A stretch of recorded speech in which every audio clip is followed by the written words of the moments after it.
Okay guys, last வீடியோவில் நம்ம என்ன செக் பண்ணோம் அப்படின்னா MongoDB வந்து கமாண்ட் லைன் ஆர்குமெண்ட் யூஸ் பண்ணி எப்படி இன்வோக் பண்ணுறது அப்படின்னு செக் பண்ணோம். வெரஸ் நமக்கு ஃபர்ஸ்ட் நம்ம MongoDB கனெக்ட் பண்ணும்போது ஒரு ஆப்ஷன் இருந்துச்சு.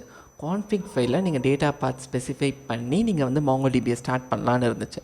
ஸோ ரைட் நவ் நம்ம அதை தான் செக் பண்ண போகிறோம். எப்படி பண்ணுறது அதுன்னு பார்க்க போகிறோம். ஸோ அதை பண்ணுறதுக்கு ஜஸ்ட் கமாண்ட் ப்ராம்ப்ட் ஓப்பன் பண்ணிவிட்டு நீங்கள் என்னென்ன கான்ஃபிக் ஆப்ஷன்ஸ் யூஸ் பண்ணி நீங்கள் லான்ச் பண்ணணுமோ அதை ஜஸ்ட் டைப் பண்ணி வச்சுக்கோங்க. டைப் பண்ணிவிட்டு இதை வந்து நம்ம எப்படி நான் ஃபைலாக கன்வெர்ட் பண்ணணும்னு சொல்கிறேன். ப்ரீவியஸ் வெர்ஷன்ஸ் ஆஃப் MongoDBயில் வந்து ஆல்ரெடி வந்து உங்களுக்கு கான்ஃபிக் ஃபைல் இருக்கும். வெரஸ் நான் நியூவர் வெர்ஷன்ஸ் MongoDBயில் வந்து அந்த கான்ஃபிக் ஃபைல்ஸ் இருக்காது. ஸோ நம்மளே வந்து நமக்கு தேவைப்படுற கான்ஃபிக் யூஸ் பண்ணி நம்ம வந்து ஃபைல்ஸ் வந்து க்ரியேட் பண்ணிக்கலாம். ஓகே, அதை நான் எப்படி க்ரியேட் பண்ணணும்னு உங்களுக்கு காட்டுறேன். ஃபர்ஸ்ட் நான் வந்து என்ன பண்ண போகிறேன் அப்படின்னா, நான் MongoDB அப்படின்ற இதில் வந்து நான் அதுக்குன்னு தான் ஸ்பெசிஃபையாக நான் வந்து கான்ஃபிக் ஃபைல் க்ரியேட் பண்ணுறதுனால நான் அந்த என்னென்ன கான்ஃபிக் தேவைப்படுதோ அந்த கான்ஃபிக் நான் ஃபஸ்ட்டு ஆட் பண்ணுறேன். ஆட் பண்ணிவிட்டு ஜஸ்ட் நான் இன்னொரு ஆர்குமெண்ட் மட்டும் ஆட் பண்ண போகிறேன். Argument called output config. இது என்ன பண்ணும் அப்படின்னா, நம்ம டைப் பண்ணுற கான்ஃபிகை வந்து ஒரு YAML டெஃபினிஷனில் கன்வெர்ட் பண்ணி நமக்கு வந்து ஸ்க்ரீனில் பிரிண்ட் பண்ணும்.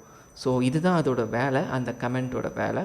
ஸோ நம்ம ஆல்ரெடி நான் என்னென்ன தேவைப்படுமோ எல்லாமே நான் போட்டுட்டு நான் வந்து அவுட்புட் கான்ஃபிக் அப்படின்னு இதை வந்து நான் டைப் பண்ணுறேன். அப்படி டைப் பண்ண நான் என்டர் பண்ணும்போது எரர்.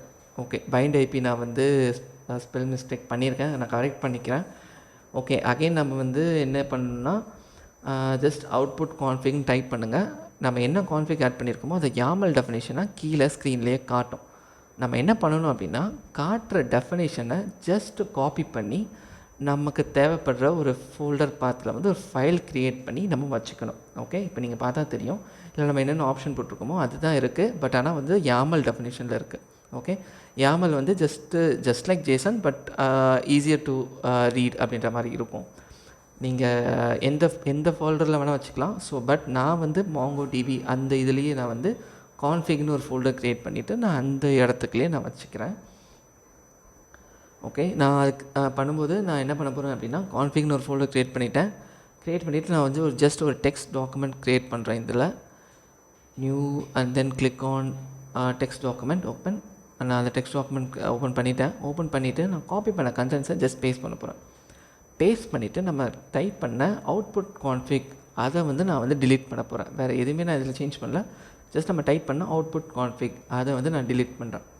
டிலீட் பண்ணி முடிச்சதும் ஜஸ்ட் நான் வந்து இந்த ஃபைலை வந்து நான் கான்ஃபிக் அப்படின்ற ஃபைல் டைப்பில் வந்து நான் சேஞ்ச் பண்ணி சேவ் பண்ணணும். அதுக்கு நான் என்ன பண்ணணும் அப்படின்னா, ஜஸ்ட் வந்து என்ன வேணால் ஜஸ்ட் CONF அப்படின்ற மாதிரி சேஞ்ச் பண்ணிக்கலாம். ஸோ நான் இப்போ நம்ம டிஃபால்ட்டாக 30,000 கொடுத்த இதை நான் டிஃபால்ட்டுக்கு வந்து 270.17 சேஞ்ச் பண்ணி ஜஸ்ட் நான் வந்து இதை வந்து கான்ஃபிக் ஃபைலாக சேவ் பண்ண போகிறேன். மற்ற எல்லா டீட்டெயில்ஸும் சேம் தான். ஜஸ்ட் போர்ட் வந்து அகைன் நான் டிஃபால்ட் சேஞ்ச் பண்ணுறேன், 270.17க்கு சேஞ்ச் பண்ணுறேன். அகைன் நான் வந்து இந்த ஃபைலை வந்து கான்ஃப் அப்படின்ற எக்ஸ்டென்ஷன் யூஸ் பண்ணி சேவ் பண்ணுறேன். நான் என்ன நேம் வேணால் கொடுத்துக்கலாம், ABCDன்னு கூட கொடுத்துக்கலாம், என்ன நேம் வேணால் கொடுத்துக்கலாம். பட் ஆனால் நான் MongoDக்கு தான் நான் கான்ஃபிக் செக் பண்ணுறதுனால MongoDன்னு கொடுக்குறேன். ஓகே, கொடுத்துட்டு ஜஸ்ட் நம்ம வந்து என்ன பண்ணலாம்னா சேவ் பண்ணிக்கலாம் இந்த ஃபைலை.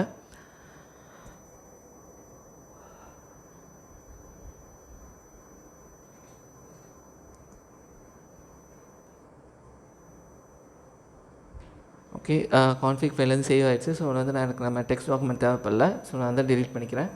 ஸோ நம்ம இந்த கான்ஃபிக் ஃபைலை யூஸ் பண்ணி MongoDB வந்து நான் ஸ்டார்ட் பண்ண போகிறேன் அப்படின்றது வந்து நம்ம இதுக்கு சிஸ்டமுக்கு எப்படி சொல்லணும் அப்படின்னா, MongoD -config அப்புறம் அந்த எந்த ஃபைலை வந்து நான் கான்ஃபிக் ஃபைலை வந்து இன்வோக் பண்ண போகிறேன் அப்படின்னு செட் பண்ணோம். ஆர்எல்ஸ் கான்ஃபிக் யூஸ் பண்ணலன்னா -f அப்படின்ற இதை யூஸ் பண்ணி நான் செலக்ட் பண்ணிக்கலாம். ஸோ நான் வந்து கான்ஃபிக் ஃபைல் லொக்கேஷன் எடுத்துக்கிறேன். ப்ரோக்ராம் ஃபைல்ஸ்குள்ளே கான்ஃபிக் இருக்குது. ஸோ அதை பண்ணிவிட்டு நான் என்ன ஃபைல் போட்டேன், MongoD.conf அதுதான் என்னோடய கான்ஃபிக் ஃபைல். ஓகே, கிளிக் பண்ணிவிட்டு நான் ஜஸ்ட் டைப் பண்ணிவிட்டு என்டர் பண்ணுறேன்.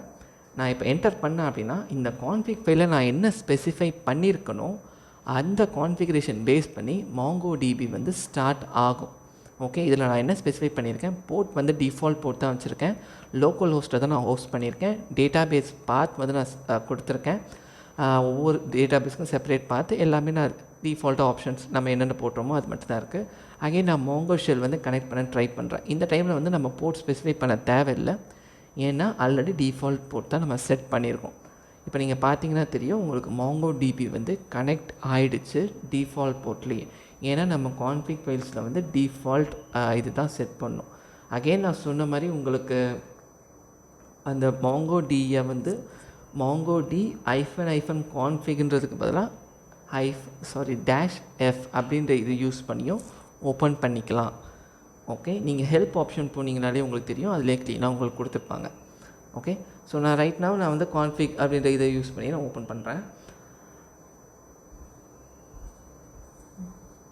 ஓகே, ஸோ இதை ஓப்பன் பண்ணியாச்சு. ஸோ அகெயின் நான் வந்து உங்களுக்கு என்ன சொல்வேன் அப்படின்னா, இது ஜஸ்ட் அ பார்ட் ஆஃப் நம்ம கான்ஃபிக் தான் செட் பண்ணியிருக்கோம். அகெயின் நான் வந்து உங்களுக்கு இன்னொரு ஆப்ஷன் வந்து இதை MongoDB எப்படி ஸ்டார்ட் பண்ணணும்னு நான் உங்களுக்கு இன்னொரு வாட்டி சொல்கிறேன். நீங்கள் எப்பயுமே பார்த்துருப்பீங்க, எல்லாமே ஒரு சர்வீஸாக தான் நம்ம விண்டோஸில் ரன் ஆகிட்ருக்கோம். இப்போ அதே இதை நம்ம வந்து இப்போ நான் MongoDயை வந்து இவ்வளோ ஸ்டெப் யூஸ் பண்ணி நான் வந்து ஸ்டார்ட் பண்ணாமல், நான் இதை ஒரு விண்டோஸ் சர்வீஸாக க்ரியேட் பண்ணி தேவைப்பட்ட டைமில் அதை நான் ஸ்டாப் பண்ணிக்கிட்டு ஸ்டார்ட் பண்ணிவிட்டு நான் வந்து டேட்டா பேஸ் கனெக்ட் பண்ணுறதுக்கு என்ன பண்ணலான்னு உங்களுக்கு நான் காட்டுறேன். ஓகே, சேம் ஆப்ஷன் தான் யூஸ் பண்ண போகிறோம். என்னென்ன கான்ஃபிக் யூஸ் பண்ணமோ அதே கான்ஃபிகரேஷன்ஸ் வச்சு தான் நான் வந்து சர்வீஸ் க்ரியேட் பண்ண போகிறேன். ஓகே, சர்வீஸ் க்ரியேட் பண்ணும்போது நான் வந்து நம்ம என்ன நேம் வேணால் செட் பண்ணிக்கலாம். பட் ஆனால் இது நம்ம டிஃபால்ட்டாக வந்து MongoDB அப்படின்ற இது தான் காட்டும். ஏன்னா நான் வந்து வேறு ஆப்ஷன் வந்து ஸ்பெசிஃபை பண்ண போகிறது கிடையாது. அதனால் நான் உங்களுக்கு நான் எக்ஸ்பிளைன் பண்ணும்போது உங்களுக்கு நல்லாவே கிளியராக புரியும். ஸோ அதை நான் டைப் பண்ணும்போது சேம் நான் கான்ஃபிக் யூஸ் பண்ணி தான் பண்ண போகிறேன். Sorry, one second. ஸோ நான் வந்து உங்களுக்கு என்ன காட்டுறேன்னா, இங்கே நம்ம சர்வீஸ் யூஸ் பண்ணுறதுக்கு என்னென்ன ஆர்குமெண்ட் ஸ்பெசிஃபை பண்ணி நம்ம சர்வீஸாக க்ரியேட் பண்ணலாம் அப்படின்ற இது தான் நான் இதில் காட்டுறேன். ஸோ இதில் வந்து நம்ம யூஸ் பண்ண போகிற மெயினாக யூஸ் பண்ண போகிற ஆப்ஷன் வந்து install, remove and then service name. அது மட்டும் தான் யூஸ் பண்ண போகிறேன். ஏன்னா உங்களுக்கு நான் டீட்டெயிலாக எக்ஸ்பிளைன் பண்ணுறேன். சாரி, ஸோ மினிமைஸ் ஆகிடுச்சு. Okay, no problem. நான் டைப் பண்ணுறேன் MongoD and then what I need to type. Okay, MongoDன்னு டைப் பண்ணிவிட்டு நம்ம வந்து இதை நான் வந்து இந்த கான்ஃபிகில் தான் ஸ்டார்ட் பண்ண போகிறேன் அப்படின்றதுனால இந்த கான்ஃபிக் செலக்ட் பண்ணிவிட்டு ஜஸ்ட் வந்து நான் என்ன போட போகிறேன் அப்படின்னா, நீங்கள் ஹெல்ப் டாக்குமெண்ட் பார்த்தாலே தெரியும், சர்வீஸ் நேம் என்ன சர்வீஸ் நேமில் வந்து நான் MongoDB வந்து ஸ்டார்ட் பண்ணுறேன் அப்படின்ற இதுக்கு தான் இதை காட்டுது. நான் வந்து சர்வீஸ் நேம் வந்து என்ன நேம் வேணால் கொடுத்துக்கலாம், உங்கள் இஷ்டம். இந்த நேம் தான் கொடுக்கணும், இந்த நேம் தான் கொடுக்கணும்னு கிடையாது. என்ன நேம் வேணால் நீங்கள் கொடுத்துக்கலாம். நான் வந்து ஜஸ்ட் MongoDன்னு கொடுக்குறேன். ஏன்னா நான் வந்து MongoD தான் ஸ்டார்ட் பண்ணுறேன் அப்படின்றதுனால. நீங்கள் வந்து உங்களுக்கு என்ன நேம் வேணுமோ அந்த நேம் வந்து கொடுத்துக்கலாம். கொடுத்துட்டு நான் வந்து இதை வந்து சர்வீஸாக இன்ஸ்டால் பண்ணணும். ஸோ அதுக்கு வந்து நான் வந்து இன்ஸ்டால் அப்படின்ற ஆர்குமெண்ட் கொடுக்க போகிறேன். ஸோ பிஃபோர் தட் நீங்கள் வந்து இப்போ நீங்கள் அதில் சர்வீசஸில் காட்டின மாதிரி நேம், டெஸ்கிரிப்ஷன் என்னென்ன வேணும் அப்படின்னு காட்டினீங்கன்னா அதையும் ஸ்பெசிஃபை பண்ணி கொடுக்கலாம். நீங்கள் கொடுக்கலன்னா டிஃபால்ட்டாக MongoDB அப்படின்ற டிஸ்பிளே நேமில் வந்து சர்வீசஸ் வந்து லிஸ்ட் ஆகும் உங்களுக்கு இந்த சர்வீசஸ் விண்டோஸ் சர்வீசஸில். ஸோ நான் வந்து அந்த ஆப்ஷன்லாம் கொடுக்க போகிறதில்ல, உங்களுக்கு வேணும்னா நீங்கள் கொடுத்து நீங்கள் செட் பண்ணிக்கலாம். பட் நான் ஐடென்டிஃபை பண்ணுறதுக்காக நான் சர்வீஸ் நேம்னு செட் பண்ணுறேன். நான் வந்து விண்டோஸ் சர்வீஸாக வந்து இதை இன்ஸ்டால் பண்ண போகிறேன். நான் அகைன் சொன்ன மாதிரி இன்ஸ்டால் அந்த ஆர்குமெண்ட்டும் நீங்கள் ஜஸ்ட் ஆட் பண்ணிக்கோங்க. இப்போ நீங்கள் ஆட் பண்ணி என்டர் பண்ணிங்க அப்படின்னா MongoD வந்து ஒரு சர்வீஸாக வந்து ஆக்சுவலி இன்ஸ்டால் ஆகிடுச்சு நம்ம விண்டோஸில். ஓகே, இப்போ நான் இந்த சர்வீஸ் வந்து ஸ்டார்ட் பண்ணணும், MongoDB யூஸ் பண்ண போகிறேன். ஸோ அதுக்கு நான் என்ன ஆப்ஷன் யூஸ் பண்ணுறேன்னா, நெட் ஸ்டார்ட் அண்ட் தென் நான் என்ன சர்வீஸ் நேம் க்ரியேட் பண்ணணும் அந்த சர்வீஸ் நேம் அப்படி நான் கொடுத்தேன் அப்படின்னா MongoDB வந்து ஆக்சுவலி ஸ்டார்ட் ஆகிடும். ஓகே, ஸோ நீங்கள் வந்து இப்போ டிஃபால்ட்டாக நீங்கள் போய் ஒவ்வொரு டைமும் இத்தனை இது ஸ்பெசிஃபை பண்ணி அப்படி பண்ணணும்னு அவசியமே கிடையாது. ஜஸ்ட் நீங்கள் வந்து நீங்கள் இந்த சர்வீசஸ் டேப் வந்துட்டு MongoDB அப்படின்ற சர்வீஸ் வந்து சர்ச் பண்ணி எடுத்துகிட்டு நீங்கள் வந்து ஸ்டார்ட் பண்ணி ஸ்டாப் பண்ணாலே போதும். யூஸ் பண்ணுற டைமில், யூஸ் பண்ணாத டைமில் நீங்கள் செக் பண்ணி பார்த்தீங்கன்னா தெரியும், ஸ்டேட்டஸ் வந்து ரன்னிங்கில் தான் இருக்கும். ஏன்னா நம்ம இப்போ தான் வந்து அந்த சர்வீஸ் வந்து ஸ்டார்ட் பண்ணியிருக்கோம்.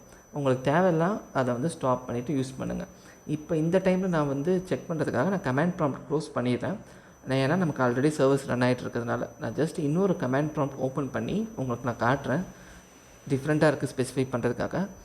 ஸோ அகெயின் நான் வந்து இன்னொரு கமாண்ட் ப்ராம்ப்ட் ஓப்பன் பண்ணுறேன். ஸோ பிஃபோர் தேட் நம்ம எல்லா ஸ்டேட்டஸும் பார்க்குறோம் என்னென்ன இருக்குது இல்லை அப்படின்றதுனால. ஓகே, உங்களுக்கு பார்த்தா தெரியும் MongoDB வந்து கரண்ட்டாக ரன் ஆகிட்டுருக்கு. ஸ்டார்ட் அப் வந்து ஆட்டோமேட்டிக்கில் தான் இருக்குது, no problem. Just command prompt open பண்ணிக்கோங்க. ஓப்பன் பண்ணிவிட்டு Mongo SSன்னு டைப் பண்ணுங்கள். டைப் பண்ணால் உங்களுக்கே தெரியும் MongoDB வந்து ஸ்டார்ட் ஆகிடுச்சு. இப்போ நான் வந்து நான் வந்து இப்போ MongoDB வந்து நான் ஸ்டாப் பண்ணிவிட்டு அகைன் நான் ட்ரை பண்ணி பார்த்தேன் அப்படின்னா எனக்கு வந்து ஒர்க் ஆகக்கூடாது. ஏன்னா வந்து MongoDB வந்து நம்ம லோக்கலில் ரன் ஆகலை. அகைன் நான் டைப் பண்ணி Mongo SSன்னு டைப் பண்ணேன்னா நமக்கு வந்து எரர் தான் த்ரோ பண்ணும். ஏன்னா வந்து நம்மளால் கனெக்ட் பண்ண முடியாது. ஏன்னா நம்ம வந்து Mongo சர்வரே வந்து ஆக்டிவாக லான்ச்சில் இல்லை. அதை நம்ம என்ன பண்ணணும்னா நம்ம யூஸ் பண்ணுற டைமில் ஸ்டார்ட் பண்ணிக்கணும். இந்த சர்வீஸை ஸ்டார்ட் பண்ணிவிட்டு அகெயின் நீங்கள் வந்து Mongo சர்வீஸை வந்து நீங்கள் Mongo ஷெல் Mongo காம்பஸ் எதுலையாக இருந்தாலும் ஜஸ்ட் நீங்கள் ஆக்சஸ் பண்ணுறதுக்கு யூஸ் பண்ணிக்கலாம். இப்போ நீங்கள் டைப் பண்ணி பார்த்தீங்கன்னா உங்களுக்கு வந்து Mongo ஷெல்லில் வந்து உங்களால் MongoDB வந்து கனெக்ட் பண்ண முடியும். ஓகே, ஸோ இது one of the way of creating MongoDB as a service and then நீங்கள் ஆப்ஷன் யூஸ் பண்ணி MongoDBயை ஸ்டார்ட் பண்ணுறது. ஓகே, நம்ம ஆக்சுவலி 3 இதையும் நம்ம பார்த்தாச்சு. நமக்கு ஃபர்ஸ்ட் த்ரோ பண்ண எரர். ஸோ நான் ஏன் இத்தனை ஆப்ஷன் ஸ்பெசிஃபை பண்ணுறேன்னா ஒவ்வொருத்தருக்கும் ஒவ்வொரு ரெக்குவயர்மெண்ட் இருக்கும். அந்த ரெக்குவயர்மெண்ட்டை நான் ஸ்பெசிஃபை பண்ணுறதுக்கு தான் உங்களுக்கு இத்தனை இதுவும் சொல்கிறேன். ஸோ அகெயின் நான் வந்து இப்போ நான் ஒரு சர்வீஸ் நம்ம க்ரியேட் பண்ணிட்டோம். இப்போ நான் அதுக்கு நமக்கு தேவையே இல்லை அப்படின்னா அந்த சர்வீஸை வந்து நான் வந்து ரிமூவ் பண்ணணும் நம்ம சிஸ்டம்லேருந்து. எனக்கு இப்போ நான் இன்றைக்கி Mongo யூஸ் பண்ணுறேன், நாளைக்கு யூஸ் பண்ணல அப்படின்னா அதை நான் ரிமூவ் பண்ணணும். அதுக்கு நான் என்ன பண்ணணும்னா MongoD சர்வீஸ் நேம், என்ன சர்வீஸ் நேம் நம்ம க்ரியேட் பண்ண சர்வீஸ் நேம், அதாவது MongoD சர்வீஸ், அதுதான் நம்ம க்ரியேட் பண்ண சர்வீஸ் நேம். நம்ம வந்து அதை தான் ஸ்பெசிஃபை பண்ணி சொல்லணும். நான் வந்து இந்த சர்வீஸை தான் ஸ்டாப் பண்ண போகிறேன் ஆர் ரிமூவ் பண்ண போகிறேன் ஆர் அகைன் இன்ஸ்டால் பண்ண போகிறேன், எல்லாமே ஸ்பெசிஃபை பண்ணும். ரைட் நவ் நான் வந்து ரிமூவ் தான் பண்ண போகிறேன். சர்வீஸ் வந்து எனக்கு தேவையில்லை. ஓகே, நான் MongoDB வந்து யூஸ் பண்ணி முடிச்சா சர்வீஸ் வந்து எனக்கு தேவையில்லை. ஸோ அப்படி இருந்துச்சுன்னா என்ன ஆகும்னா சர்வீஸ் ரன் ஆகிட்டு இருந்துச்சுன்னா சர்வீஸை ஸ்டாப் பண்ணிவிட்டு அந்த சர்வீஸை வந்து விண்டோஸ்லேருந்து ரிமூவ் பண்ணி விட்டுரும். ஓகே, இப்போ நீங்கள் அகைன் சர்வீசஸ் டேப் போய் செக் பண்ணி பார்த்தீங்க அப்படின்னா உங்களுக்கு வந்து அந்த சர்வீஸே வந்து காட்டாது. ஓகே, நீங்கள் வந்து இந்த லாக் எடுத்து பார்த்தீங்கனாலே உங்களுக்கு தெரியும் என்னென்ன ஸ்பெசிஃபை பண்ணியிருக்கு அப்படின்னு. நீங்கள் சர்வீசஸ் டேப்பை வந்து ரெஃப்ரெஷ் பண்ணி பாருங்கள். ரெஃப்ரெஷ் பண்ணி பார்க்கும்போது உங்களால் MongoDB ஃபைண்ட் பண்ண முடியாது. ஏன்னா நம்ம வந்து ஆக்சுவலி சர்வீஸ் வந்து ஸ்டாப் பண்ணிட்டோம்.